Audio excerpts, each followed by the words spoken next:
Bonjour, l'invité du lundi vous propose une rencontre avec Pascal Blache. Avant de commencer l'émission, je vous rappelle qu'au bas de l'écran, vous avez l'adresse de la rédaction, surftvrédaction@gmail.com.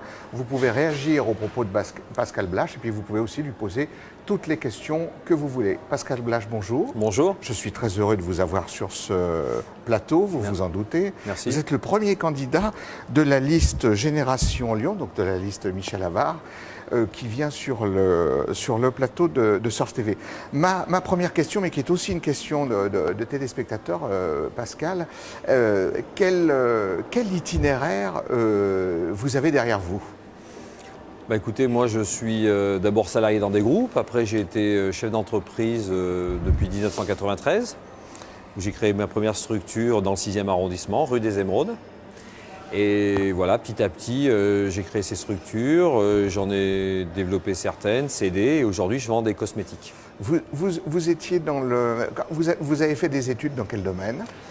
Alors d'abord j'ai fait de l'université, moi j'ai fait une maîtrise de sciences de gestion. Après à Lyon, je suis venu à Lyon en 1988 où j'ai fait les FAP dans une version un peu accélérée. Oui.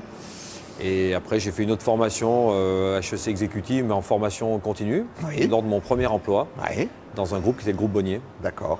Vous êtes très attiré par la création d'entreprises, hein. Manifestement, votre itinéraire. Je vous dis ça parce que les politiques, enfin le monde politique n'est pas très proche de l'entreprise. Enfin, pas vraiment. Voilà, on a peu de gens qui sont issus de l'entreprise, qui font de la politique. C'est peut-être un peu dommage dans ce pays, mais enfin c'est souvent le cas. C'est pour ça que je vous pose cette question. Vous êtes issu de l'entreprise. Complètement. J'ai toujours aimé ça, entreprendre, développer, créer. Parfois avec des succès, parfois avec des difficultés, mais ça a toujours été mon moteur. Est-ce que ça donne est-ce que quand on est chef d'entreprise, on a un autre regard sur la gestion des finances publiques, sur la vie politique, sur l'économie ? Oui, alors d'abord, moi j'arrive à la politique parce que je connais Michel Avare depuis 20 ans et qu'il m'a proposé éventuellement de participer un peu à son plan de conquête de la ville de Lyon. Ça m'a plu. Vous dites plan de conquête de la ville de Lyon ? Oui, Michel Avare a quand même cette force et ce que j'aime bien et ce qu'on aime bien dans l'entreprise, c'est qu'il s'est toujours positionné pour être pour la ville de Lyon, pour développer ses idées et qu'il a toujours tenu, même parfois en cédant à des postes plus importants sur le plan politique qu'il aurait pu acquérir. Et voilà, donc ça m'a son chemin. Il a quand même été député. Il a été député, il a quand même donc... Oui, bien sûr, il a été député. Relativement jeune d'ailleurs, hein, parce que vous savez qu'en politique, comme les vies sont longues, la plupart du temps, on est député un peu plus tard. Il a quand même eu des positions intéressantes assez jeunes. Hein. Alors, pour répondre à votre question, l'entreprise par rapport à la politique, pour moi, c'était pas fait. On m'aurait proposé ça il y a 10 ans, je n'y aurais même pas pensé. D'accord. Pour quelle raison ? J'étais trop pris par l'activité professionnelle. Je pense quand on est chef d'entreprise dans des PME, moi j'avais quand même pas mal de salariés à cette époque-là, et je n'aurais pas pu imaginer me libérer du temps et avoir l'esprit assez libre pour consacrer du temps aux autres. D'accord. Ce qui m'a plu, c'est en arrivant maintenant à proximité de la cinquantaine, en ayant une activité, une entreprise plus petite, ce qui m'a plu, c'était de participer un peu aussi à proximité à l'amélioration de la vie de tout le monde. Alors, c'est aussi une question des téléspectateurs. Est-ce que c'est la première fois que vous faites de la politique ? Est-ce que c'est la première fois que vous vous présentez sur une liste pour des élections ? C'est la première fois. C'est ma première élection.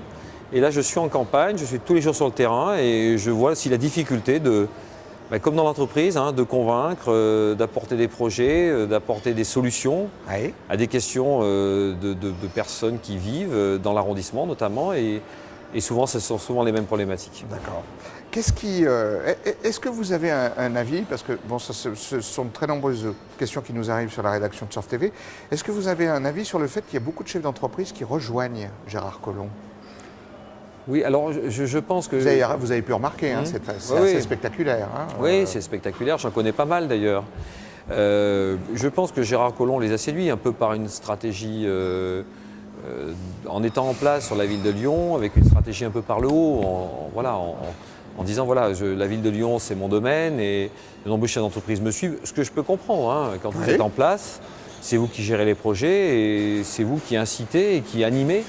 y compris le monde de l'entreprise. Est-ce qu'il donne de la dynamique Est-ce que vous pensez qu'il donne de la dynamique au tissu économique lyonnais? Je pense que c'est le rôle du maire. Ouais. Demain, Michel Avare, s'il est maire Ouais. de Lyon, il redonnera une dynamique Ouais. et tout le monde suivra Ouais. son esprit d'entreprise. Moi, ce que je constate aujourd'hui, par contre, dans mon arrondissement, je vous dis bien, je suis tous les jours sur le terrain. Vous dites mon arrondissement. Ouais, enfin, parce que moi, je suis. Vous êtes attaché au 6e arrondissement. Ça fait 30 ans que j'habite là. J'ai vu pratiquement tous mes sièges dans le 6e Oui. arrondissement. J'ai toujours vécu ici. Oui. J'ai habité rue Tête d'Or, avenue de Grande-Bretagne, rue Crillon, maintenant D'accord. rue Vendôme. D'accord. Ma première entreprise rue des Émeraudes, enfin je ne vais pas passer toutes Oui. les rues du 6e, mais je connais très bien l'arrondissement. Très bien l'arrondissement. Et je pense que c'est un peu pour cela que Michel Avare m'a proposé d'être un chef de file dans le 6e. Voilà, donc aujourd'hui, si vous voulez, alors, je reviens à votre Oui. question, c'était pourquoi Pour quelle est-ce que vous pensez que Gérard Collomb donne une bonne dynamique aux entreprises et puis pour quelle raison il y a beaucoup de chefs d'entreprise qui le rejoignent? Parce que ça, c'est vrai que c'est une bizarrerie un peu lyonnaise, quoi. Voilà. Je pense que, alors je le vis un peu moi dans le 6e Oui. arrondissement actuellement. Je pense que Gérard Collomb a bien compris l'ADN de la ville. Oui. Et que stratégiquement, il a compris qu'il fallait aussi se mettre en relation avec les chefs d'entreprise. Et ça me paraît évident. Ça me paraît évident. Moi aujourd'hui, je le vis dans le 6e arrondissement, je vois bien ce qui se passe, j'entends la candidate du Parti Socialiste, enfin Gérard Collomb, parce qu'il ne veut pas dire Parti Oui. Socialiste, dire on peut être de droite et voter à gauche. Oui. Bon, là, C'est une belle formule. c'est une belle formule. C'est une très belle formule. Mais là, si vous voulez, on sort complètement de l'entendement de ce qu'est la réalité. Oui. Pour moi, aujourd'hui, les élections municipales, c'est une élection de proximité. Et en fait, moi, ce qui m'intéresse, c'est de résoudre des problèmes de proximité. Et donc, je fais du porte-à-porte, je vais sur les marchés, les équipes sont sur le terrain. Et je crois que là, on se trompe.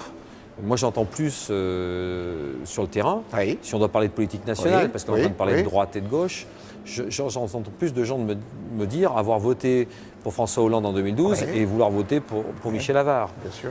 Pourquoi? Parce qu'aujourd'hui, tout le monde se rend compte dans quel état, sur le plan national, ce gouvernement bien nous sûr. a installés. Bien Alors, sûr. si on enlève cette partie nationale Ouais. et qu'on revient à la partie locale, Oui.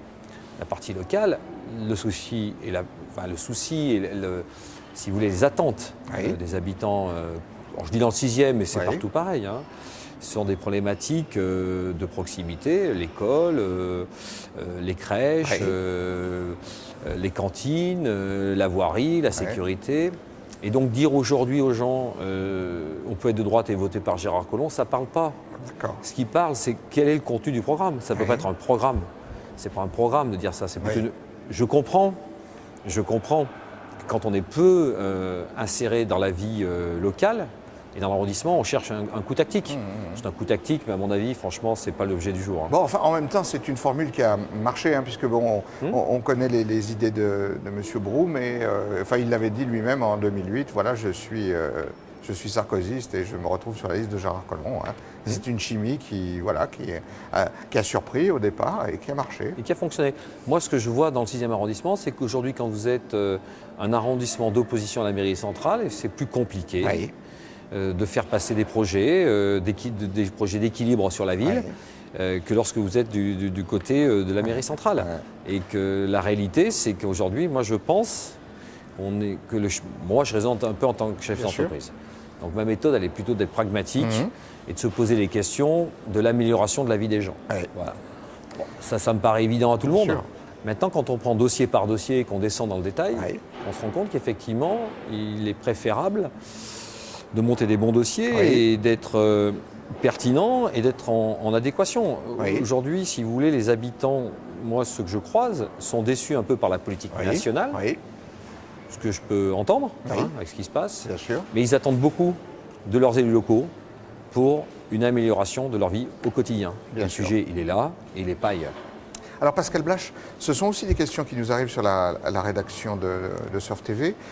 Comme vous êtes chef d'entreprise et comme il y a un thème très important aujourd'hui qui est le chômage, est-ce que vous, en tant que chef d'entreprise et homme de l'économie, est-ce que vous avez des solutions, vous, pour régler le problème du chômage en France? Est-ce que vous dites, moi je pense qu'il faudrait faire ça, je pense qu'il faudrait faire ça. Est-ce que vous avez, parce que très souvent on rencontre des politiques qui hélas depuis 20, 30 ans n'ont pas manifestement les solutions. Est-ce que vous, qui êtes d'une haute génération et qui pratiquez l'économie sur le terrain, est-ce que vous avez des solutions? Écoutez, je ne pense pas avoir malheureusement cette capacité à dire ce qui va se passer. La seule chose dont je suis sûr, et vous voyez, Vous savez ce qu'il faudrait faire, par exemple, pour faire baisser ce chômage endémique? Oui, ce qu'il faudrait faire, moi je vous donne mon avis. Oui. Et à midi, je déjeunais avec un grand chef d'entreprise lyonnais, avec qui nous discutions. Aujourd'hui, si vous voulez, l'emploi, il est généré par les 2 millions de PME françaises. Tout le monde le sait. On parle en permanence du CAC 40, des grandes entreprises qui ont un business mondial, qui apportent beaucoup à la France. C'est une solution, en fait c'est une version atypique, qui apporte beaucoup à la France, notamment en revenu fiscal. Bien sûr.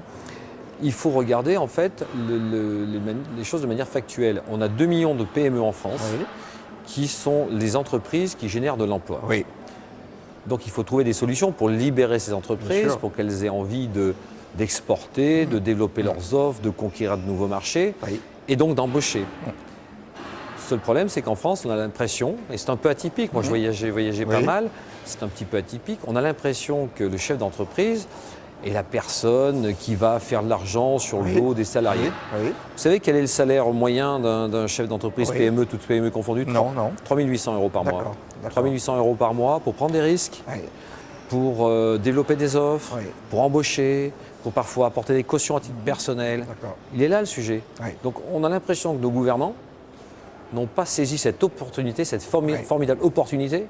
2 millions d'entreprises, un emploi fois 2 millions d'emplois. Pascal Blache, je suis très heureux de vous avoir reçu sur le plateau de Soir TV. J'espère qu'on vous retrouvera bientôt pour les thèmes particuliers dès que le programme sera sorti et nous aurons certainement beaucoup de questions. Avant de terminer l'émission, je rappelle aux téléspectateurs qu'au bas d'écran, vous avez l'adresse de la rédaction, Soir TV rédaction @gmail.com. Vous pouvez poser toutes vos questions à Pascal Blache et puis vous pouvez aussi réagir à ses propos dans l'émission. L'invité du lundi se termine. La semaine prochaine, nous aurons un autre invité. À bientôt.